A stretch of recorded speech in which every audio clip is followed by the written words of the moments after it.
नमस्कार साथियों। आज हम हमारे बीच समाज की एक ऐसी शख्सियत से आपको मिलाने जा रहे हैं जिन्होंने समाज के लिए बेहतरीन काम करके एक ऐसी मिसाल पैदा की है। हमारे साथ हैं KP Chaudhary ji, all India federation of schedule caste schedule tribe organisation और welfare association of LIC SC ST and Buddhist employees and officers नाम से ये संगठन है जिसको केपी चौधरी जी अपनी पूरी सेवाएं देके समाज की सेवा कर रहे हैं। और मैं चाहूँगा कि अपना परिचय स्वयं केपी चौधरी जी दें। तो रूबरू हैं आपके सामने केपी चौधरी जी। सभी को जय भीम नमो बुद्धाय। जैसा अभी हमारे पत्रकार बंधु ने बताया, मेरा नाम केपी चौधरी है। मैं all India federation of SC ST organisations, जो कि एक एपेक्स बॉडी है पूरे देश के सरकारी अधिकारी कर्मचारी संगठनों की, जिसमें भारतीय रेल भी है, जिसमें CPWD भी है, सारे बैंक्स हैं, LIC है, GIC है, स्टेट गवर्नमेंट है, स्टील अथॉरिटी है, सारे विभाग जो मिलकर के ये 40 लाख अधिकारी कर्मचारियों का एक समूह है। इसका ये महासंघ 1997 में बनाया गया था।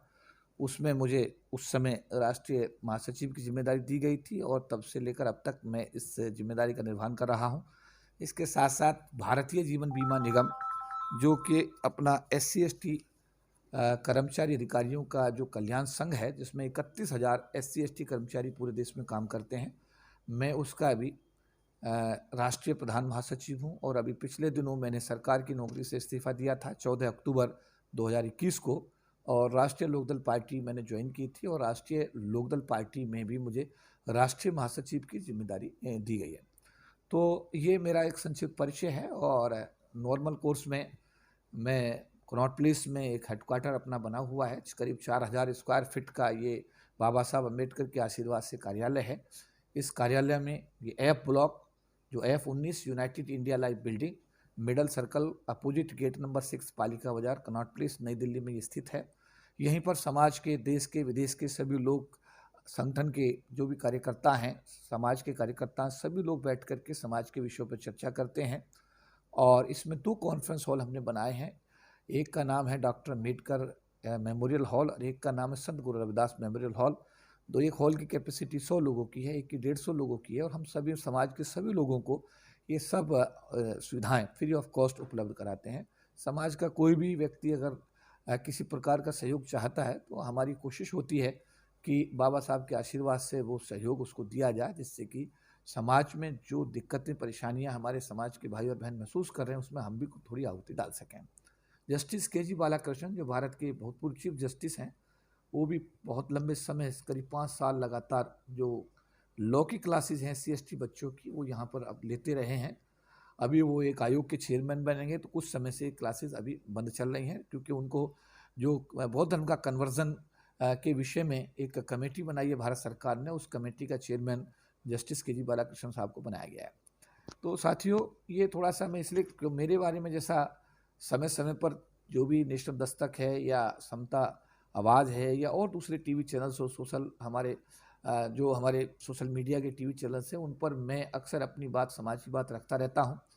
मैं 2 बार यूनाइटेड नेशंस में 2016-17 में अपने समाज की आवाज़ उठा चुका हूं।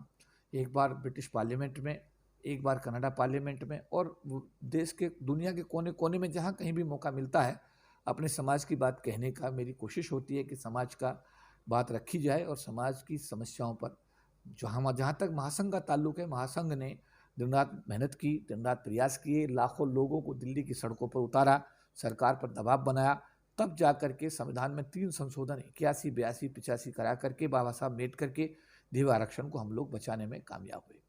आज के समय में समाज के सम्मुख जो चुनौतियां हैं, उन पर चर्चा भी हो रही है और गंभीर चिंतन भी हो रहा है। समय समय पर हमारे संगठन, पूरे देश में अलग अलग संगठन काम कर रहे हैं, वो लोग भी सरकार की नीतियों का विरोध करने की जो जिम्मेदारी है, उसका निर्वहन करते रहते हैं।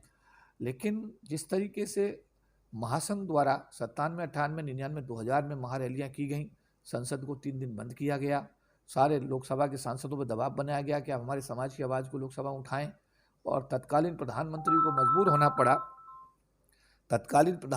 मजबूर होना पड़ा और संविधान में सरकार को 3 संशोधन करने पड़े। तो मेरा अनुरोध आज आपसे ये है कि आज क्योंकि मैं सरकारी कर्मचारी अधिकारियों को बड़े लंबे समय से मैं देख रहा हूँ इस काम को। 40 लाख लोग 1997 में इस समाज के लोग सरकारी क्षेत्र में थे। आज 4 लाख लोग बचे हैं। 36 लाख लोग वीआरएस, सीआरएस, रिटायरमेंट, टर्मिनेशन से सरकार की नौकरी से बाहर हो चुके हैं। एक समय था कि जो बच्चा 40% का नंबर लाने के बाद भी सरकार की नौकरी पा लेता था, लेकिन आज 80% की डिग्री लेकर के बच्चा सड़क पर घूम रहा है, क्योंकि निजी क्षेत्र में आरक्षण नहीं है और सरकारी क्षेत्र में कुछ बचा नहीं है। तो ये सारी चीज़ें आज हमारे समाज के सम्मुख हैं, ये परेशानियां सम्मुख हैं। हम लोग समाज के सभी साथियों से चर्चा करके, समाज के सभी लोगों से बातचीत करके उनको जोड़ने की हम कोशिश करते हैं। कोशिश हमारी जारी है। एक सामूहिक आंदोलन इस देश में खड़ा, जैसे 2 अप्रैल 2018 को भारत बंद के दौरान एक आंदोलन खड़ा हुआ। उस आंदोलन का परिणाम ये हुआ कि सरकार को बैकफुट पे आना पड़ा और SC/ST एट्रोसिटी एक्ट को सुप्रीम कोर्ट ने जो समाप्त किया था, उसको सरकार को संविधान में संशोधन करके दोबारा कर से फिर रेस्टोर करना पड़ा। तो ये समाज की ताकत है। हम लोग, कोई नेता अपने दम पर अगर ये दम भरता है कि वो अकेला कुछ कर सकता है, मेरा कहना है वो झूठ बोलता है। समाज जब तक इकट्ठा नहीं होगा, एकजुट नहीं होगा, बैनर्स हमारे खत्म होकर के सब लोग बाबा साहब के नाम पर एकजुट जब तक नहीं होंगे, अपनी ताकत नहीं दिखाएंगे, सरकार तब तक दबाव में आने वाली नहीं है। और जब तक सरकार दबाव में नहीं आएगी, तब तक हमारे समाज के बारे में वो कुछ करने वाली नहीं है। तो मेरा इस समय यही आप लोगों से अपील है कि आप अपने संगठनों की परिधि से बाहर आएँ, जाति उपजाति से बाहर आएँ, अपने स्वार्थों से ऊपर उठें, समाज की जिम्मेदारी को समझें। क्योंकि आज जो लोग सरकार की नौकरी में आ गए, आज उनके बच्चे उनसे पूछेंगे कि आप 40% की डिग्री लेकर के नौकरी में आ गए सरकार की, मैं 80% की डिग्री लेकर के MBBS की मैं कहाँ जाऊँ, बीटेक की डिग्री लेकर मैं कहाँ जाऊँ। तो ये समस्या घर घर की होने वाली है, हर परिवार की होने वाली है। इसलिए ये समस्या, क्योंकि समाज की समस्या है, मेरा आह्वान है इस टीवी चैनल के माध्यम से आप लोगों से कि आप अपने निजी स्वार्थों से ऊपर उठिए। आप अपनी पार्टी लाइन से, सांसदों को मैं कहता हूँ पार्टी लाइन से ऊपर उठिए, समाज की आवाज़ बनिए। जो लोग अपने अपने संगठनों की परिधि में फंसे पड़े हैं, उन लोगों से मैं कहता हूँ अपने संगठनों की परिधि से ऊपर आइए और समाज की समस्या को सबसे बड़ी आप जो ना एक, आप समस्या को, उसको आप पहली प्राथमिकता, वरीयता दीजिए।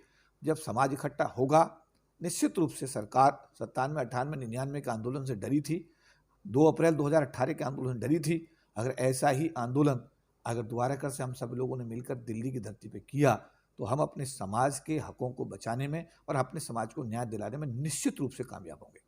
तो जैसा कि साथियों आपने देखा कि मैंने कुछ सवाल भी नहीं किए और चौधरी साहब ने विस्तार से अपनी बात और समाज को उन्होंने मैसेज दिया है। चौधरी साहब, एक महत्वपूर्ण सवाल है कि जब सरकारी नौकरियां नहीं हैं, तो इकोनॉमिक फ्रीडम जो हमारे समाज को मिलना चाहिए, उस दिशा में हमारे आने वाली जनरेशन क्या करे, और साथ ही सोशल चेंज के लिए, क्योंकि अब से आगे जितनी भी जिम्मेदारी है वो नई जनरेशन को ही उठानी होगी, तो आपका क्या मैसेज रहेगा? देखिए, जातिवाद खत्म करने के लिए डॉक्टर अम्बेडकर एक हमको बहुत बड़ा एक रास्ता देकर गए हैं और उन्होंने खुद ब्राह्मण जाति की महिला से शादी की थी। और हम लोगों को अंतर जाति विवाह के बारे में सोचना चाहिए, क्योंकि ये जाति इतनी आसानी से इस देश से जाने वाली नहीं। जब 32 करोड़ हमारे समाज के बच्चे, जो हमारी आबादी है इस देश के अंदर, जो बच्चे हमारे नवयुवक हैं, जनरल कैटेगरी की लड़कियों से शादी करेंगे, ये हमारी बेटियां उधर जाएंगी, निश्चित रूप से ये समस्या का समाधान अंतर्जातीय विवाह के माध्यम के रूप में, एक विकल्प के रूप में देखा जा सकता है। इसके साथ साथ जो भी आपने कहा कि हम जो आर्थिक क्षेत्र है उसमें हमारे कदम बढ़ने चाहिए। निश्चित रूप से आर्थिक क्षेत्र में देखिए, लैंड हमारे पास नहीं है, सरकारी नौकरी हमारे पास बची नहीं है, क्योंकि सरकारी क्षेत्र ही नहीं बचा है। तो हमारे पास क्या है कि अब हम रोजगार के माध्यम से, रोजगार बड़े भी हो सकते हैं, छोटे भी हो सकते हैं, तो उन रोजगारों की संभावना जो भी देश के अंदर हमारे सामने उपलब्ध है, उन सब पर हमारे समाज के लोगों को विचार करना चाहिए। बच्चों को निश्चित रूप से हमको इस बिजनेस की लाइन में डालना चाहिए, चाहे वो कोई भी काम हो, किसी भी तरह का काम हो, छोटा हो बड़ा हो। क्योंकि मैं विदेशों में जाके देखता हूँ कि वहाँ पर एक आदमी जो टैक्सी चलाता है वो भी सम्मान का पात्र है, एक आदमी, अगर कोई आदमी सिक्योरिटी गार्ड की नौकरी, वो भी सम्मान का पात्र है। वहाँ पर ऐसी कोई समस्या नहीं है। यहाँ पर काम के आधार पर छोटा बड़ा डिसाइड होता है। मेरा कहना यह है कि आपको जब तक आर्थिक आज़ादी, सीधा सीधा फंडा है, जब तक आपको आर्थिक आज़ादी नहीं मिलेगी तब तक आपको सामाजिक बराबरी बिल्कुल नहीं मिलेगी। इसलिए आर्थिक आज़ादी के लिए आपको हर वो कदम उठाने चाहिए जिनसे आप आर्थिक रूप से समृद्ध हो सकते हैं, सबल हो सकते हैं, मजबूत हो सकते हैं। और उसके लिए बिजनेस के क्षेत्र में जाना एक हमारे समाज के लिए अच्छा विकल्प हो सकता है। जी, जैसे कि एंटरप्रेन्योरशिप के लिए बारे में जो है ना ये काम किया जा रहा है, उसका बढ़ावा देने के लिए कि बच्चे सीख पाएँ, जानकारी ले पाएँ और अपने बिज़नेस के रूप में अपना कोई प्रोडक्ट या कोई सर्विस देकर अपने आप को डेवलप कर सकता है। तो चौधरी साहब का मैं बहुत-बहुत धन्यवाद करना चाहूँगा। चौधरी साहब जय भीम, नमो बुद्धाय, जी, जय भारत। जी, जय भीम, नमो बुद्धाय, जय भारत।